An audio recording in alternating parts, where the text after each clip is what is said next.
Hi everyone. If like me you're training for a half marathon, then this video is for you. Today we're going to go over what sessions you should be doing, how to structure your week's training, how to pace yourself on race day, and some nutrition tips. Please subscribe to my channel to see how I get on with my race, and let me know down in the comments below how you get on with yours.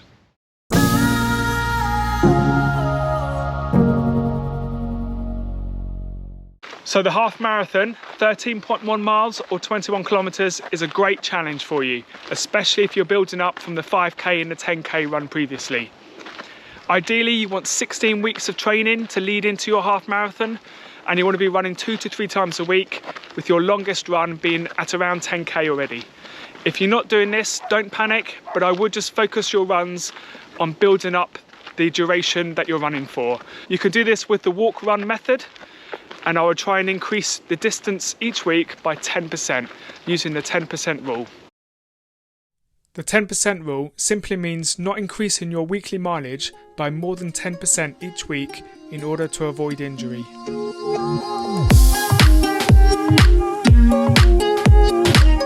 Okay, the long run is going to be the most important session of the week.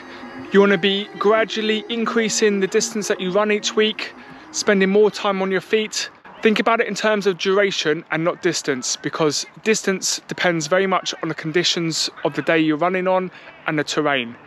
If you go by duration, then we can gradually increase every week the amount of time that you're spending on your long run, and use the 10% rule to hopefully help avoid injury.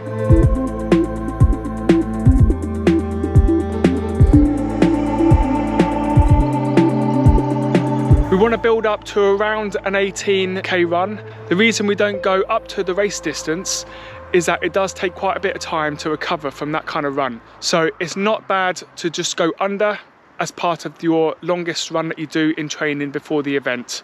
You will be able to manage it on the day. The crowds, the adrenaline, the occasion will push you to finish the full distance on race day. Your long runs should be at a pace that is comfortable for you and that you could hold a full conversation if someone was with you, and if they're not, just think about it in your head. Would I be able to talk and have a full conversation at this pace? The idea is that we're keeping the intensity low and our body is just getting used to the impact on the ground for that amount of time that we're running for on our long runs. Okay, so tempo runs and interval sessions are going to be your next key running session to do each week. This is where we can look at locking in that half marathon pace and getting used to running at that intensity. I would start off with 3 by 5 minutes with about 1 to 2 minutes rest in between, and just try and lock into that pace that you want to be holding for your half marathon. As the weeks go by, you can increase the interval duration by 1 or 2 minutes, but keeping the same recovery. This way we're building up the amount of time that you're spending at that pace, and the recovery should still be short because we're looking to hold out for the half marathon. Another session you can include in your weekly training is a speed session or a hill repeat session.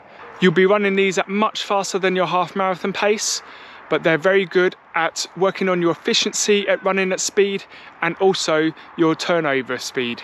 With speed sessions, you could look to include 400 or 800 meter repeats with the same amount of time recovery, and look to build these up as the weeks go by. For hill repeat sessions, try and find a hill with a nice gradient and do about 60 to 90 seconds maximum effort up the hill, and then you can walk back down. Again, we'll increase the number of repeats you do as the weeks go by.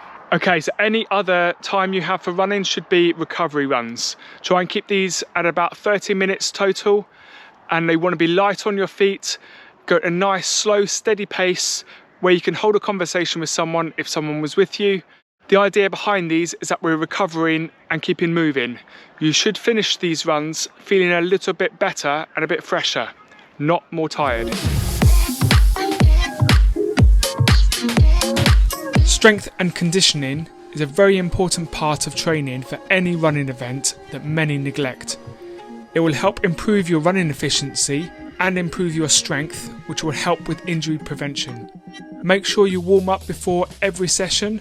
You could start with mobility exercises, and then after a 5 or 10 minute jog, include some drills and strides to work on your running efficiency. You should look to include at least one strength and conditioning session each week, either at the gym or at home, where you focus on core strength, balance, and some single leg exercises.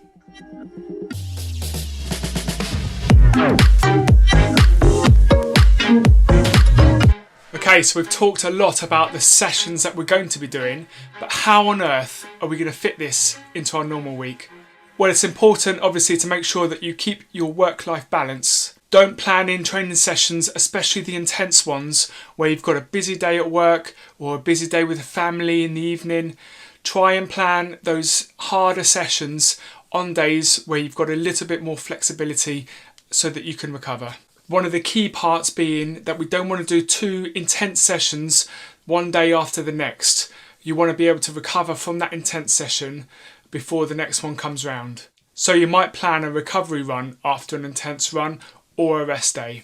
So an example week would be perhaps Monday being a rest day, Tuesday being your tempo or interval run, Wednesday being a recovery run, Thursday another rest day, Friday would be your speed session or hill repeats, Saturday would be another rest day or a recovery run, and Sunday would be your long run.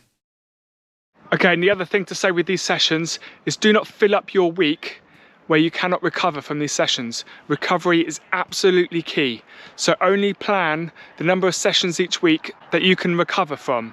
Don't fill your calendar up with runs every single day and then find that you're going to get injured or overtrained and too tired and suddenly have no motivation to carry on.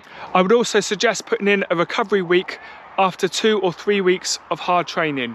This is a good way to let the body recover, get used to that impact and the hard work that you've been putting in, and get ready for the next block of training. Remember, you don't get fit during the sessions, you get fit when you recover from those sessions. So plan your recovery accordingly and don't be afraid to put your feet up every now and again. Make sure you get enough sleep and that you're eating well and that you stretch after every run. Okay, tapering could be a whole video in itself. It's quite a complex subject. Everyone reacts differently to tapering, so you might find something works better for you than it does for someone else. The basic idea is that in the week leading into your race, you're going to dial down the duration of your sessions, but keep some intensity there.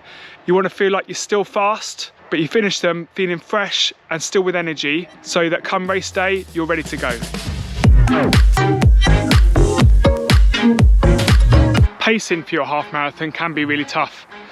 I would suggest having 2 goals, one of them being an achievable goal, and then also a second one having as a stretch goal. The achievable goal is one that you know you can achieve if you put the work in and that you're going to be happy with on race day, and then a stretch goal is something that you're going to have to push for, but you might be able to achieve, and obviously you'll be really happy with it on race day. You might already have a time in mind.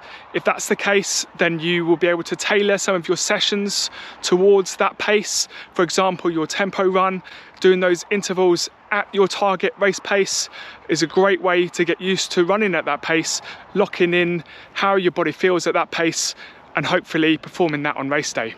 And don't be a slave to your watch. At the start of a half marathon, you're going to have a lot of adrenaline, the crowds are going to be cheering you on, there's going to be a lot of competitors around you. Chances are you're going to go off a little bit hard. Try and hold it back. You want to run the first half of the half marathon feeling like it's quite easy, and then the second half is where you're really going to need to push on and it's going to get tough. So don't stare at your watch the whole time, but make sure that you're not going off too hard. You will need to consider taking on some nutrition for your half marathon. The body will start to run low on carbs after 60 to 90 minutes of race effort running. Eat a good carbohydrate meal the night before and on the morning of the race. This is a good way to stay topped up so you're ready to go. However, do not eat too close to your race time so you have an upset stomach. There are usually feed stations available in the race where you can take on some extra food and drink. However, if you do not want to stop at these, then you can carry an energy gel or 2 and eat that while you're running. Practice your nutrition plan during your training so that you're used to it when it comes to your race. A great tip is to check which nutritional products the event is using, and you can practice using these in your training sessions so that come race day, you're used to it.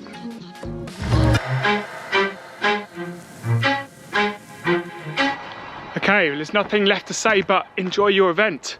If you've been consistent with your training and put all of those hard hours in, then you're going to be great.